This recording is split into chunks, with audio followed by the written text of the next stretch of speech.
Are you bent out of shape? Watch us pull out some 5/8" fatties out of some sandstone on this episode of How Not to Bolt Bust.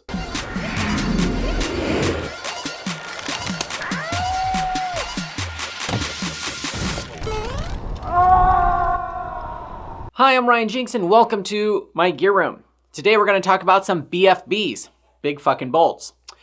That's based on a climbing joke in case you didn't get that. Anyways, these are 5/8" zinc plated red head wedge bolts, missing the clip at the bottom in this case. And we put them in sandstone to test them in tension and in shear, which we will share both in this video here for Bolt Busters. Because this is what is installed at the Fruit Bowl in Moab, Utah, where we have a Highline festival called GGBY. And that is kind of, interesting to us on how strong these are, considering that they're not great bolts. If you're going to install climbing bolts that people are going to depend their lives on for years to come, please use stainless steel or titanium if you're near the ocean. But in this case, these are zinc-plated bolts. It is in the desert, but over time it still does rust. Now this is one of the bolts that was removed by some friends at the Fruit Bowl to replace with glue-in bolts, which definitely perform better. And it is not corroded poorly, considering it is a dry environment, but the chains are rusted, and it's just like, it's gonna last forever in those conditions if it was stainless steel. So if we're not having to replace bolts every few years, it's going to be better for the longevity of the areas that we're climbing and highlining in. So this is a 10" long redhead 5/8" wedge bolt. Most of what we tested in the sandstone was 7 inches long. Then we did a couple that were 10 inches long. But in this case, we tested these in shear, pulling sideways, and we got 51 kilonewtons, 52 kilonewtons, and also 52 kilonewtons. So I am impressed with the results of what I would call cheap, shitty bolts. They are pretty consistent. They all broke around the same. I am pretty happy with the fact that these were consistently above 50 kilonewtons. However, this is a 5/8" bolt. It's like grade 2 steel. It's not quality metal. And so we tested some stainless steel, which stainless steel can be softer or weaker than zinc by much. And we still got a higher reading on those bolts. For example, we had some threaded rod stainless steel from Lorenzo De Muro, who gave them to us because he used those in some Arizona Highlines that he did.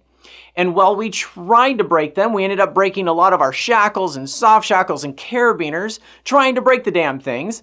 And we finally got the chains to break at 66 and 63 kilonewtons. So now we know what the breaking strength of the chains that are used on these bolts, but it looked like those bolts still had a lot of life left in them, because they were it's a higher grade material than just a grade 2 zinc plated bolt. Now all these forces are like twice as strong as any carabiner you're gonna own, and more force than you can physically put on anything, even if you stuck an elephant on it. So it's all pretty good. However, cyclic loading can be an issue in sandstone, because we're just pulling a brand new bolt once. But if you pull, you can actually start to cone out the bottom and wear out that contact point between the clip and the rock. And that's the problem with the longevity of these bolts. It's not just this isolated test that we're doing. So we pulled one of these bolts out that was 7 inches long at only 32 kilonewtons. And then we pulled the longer one, the one I have here in my right hand, 51 kilonewtons. Now, I really don't know if that just happens to be the luck of the draw on where you installed them versus the fact it was longer, because the contact point is still the same, and once it releases, it goes woo, like you can see in the videos. So for sandstone, I'm actually pretty impressed by how strong the rock is. However, sandstone just kind of turns to sand when you rub it in your hands. So this isn't great rock, but it isn't the worst rock. There are a lot worse areas, like Zion National Park, my friends told me, is like powder. When you drill into it, your drill just falls into it. And that is where things like this could kill somebody. It's very important to use glue-in bolts, stainless steel, Do they even sell zinc-plated glue in bolts? I didn't think so. So, glue in stainless bolts or titanium if you're near the ocean is awesome for soft rock. And you would want longer ones the shittier your rock is. So it has, because your rock can fail before your bolts. So we were super curious and we tested this in wet rock. The rock had a bowl-shaped area, those craters, the black rings. So we're like, okay, so we installed the bolts in one of those and filled it up with water, letting it sit for 2 days, making sure the rock was super, super wet. And the big, long 10-inch bolt being pulled in tension broke at 23.92 kilonewtons. It actually did not break, it pulled out of the rock. And that just shows you it's not just the bolt or the hanger or your rope, but how everything works together. And so if it rains at GGBY, we kind of let things dry out before we let people get back on the Highlines. However, glue-in bolts did actually do pretty good in wet sandstone, but you do want to play it safe and you don't want people slipping off the cliffs. So the positive side of using chains on your threaded rod is that you can thread rope through it, which is what we use for our highline anchors. This isn't as applicable necessarily for climbing unless it's maybe a climbing anchor, but we like to thread our rope in directly so we can eliminate having to bring quick links for every bolt. However, the problem with that is you have to put 4 washers on this side in order to lift it up high enough for this to be 90 degrees. And in that case, you end up pulling higher up on the bolt. So if the ground is here, you're pulling here instead of flush with the rock. And that will reduce its strength. I wonder if we use a normal hanger on something like this, if we could actually get more strength out of the bolt. You can see how bent this got because the chains were pulling on the top. So that's a lot of data to go over in one episode. You can check the chart out right here while I tell you why we do bolt busters. We want to help educate everyone who uses bolts, not just installs them, on how they work, how they don't work, what's the best thing to last a long, long time. We want to make sure that if people are putting in bolts that other people are going to depend their lives on, that they're safe and that they last a long time so our climbing and highline areas don't turn into Swiss cheese. We're almost done releasing the 2020 version of the Bolting Bible, which is going to have a lot more information, a lot more pages, and entire additional books about bolting, including the New Testament, which is how to remove bolts, which is super fun. Bobby Hutton's been teaching me a lot about how we remove them, and we are actually going to have some episodes out of us removing them so you can see the process and see why it's a pain in the ass to do so we shouldn't put in bolts that need to be replaced in our lifetime. So go check out the Bolting Bible. If you know more than I do, there's a good chance you do.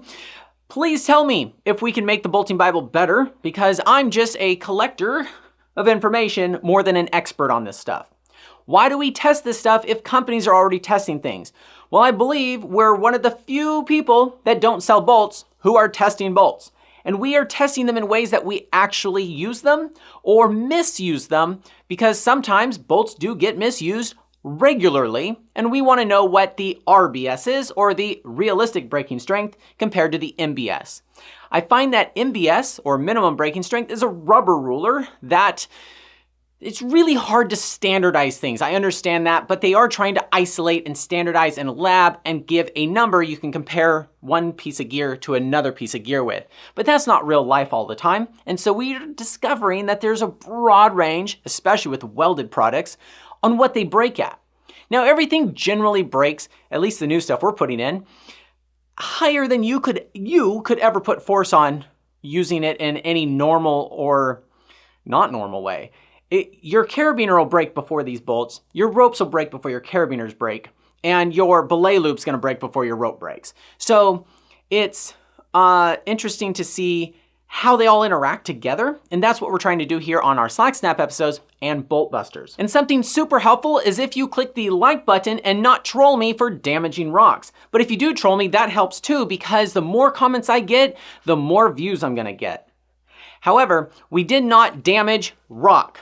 We had probably 5% of our tests cone out a few spots.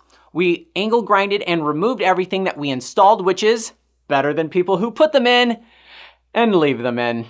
And so we're trying to test an area that you'll never see. No one will ever go to this area. And then covered our areas, things up with glue, put dust on it. You can't tell we were there. We're trying to test this in concrete in my backyard, which you'll see in future episodes, in order to reduce how much we're doing outside, but we have to do real testing in real rock in order to see the things that we saw in this episode. Make sure you hit the like, follow, and subscribe on our Instagram, Facebook, and YouTube because we are posting stuff all the time. Cheers.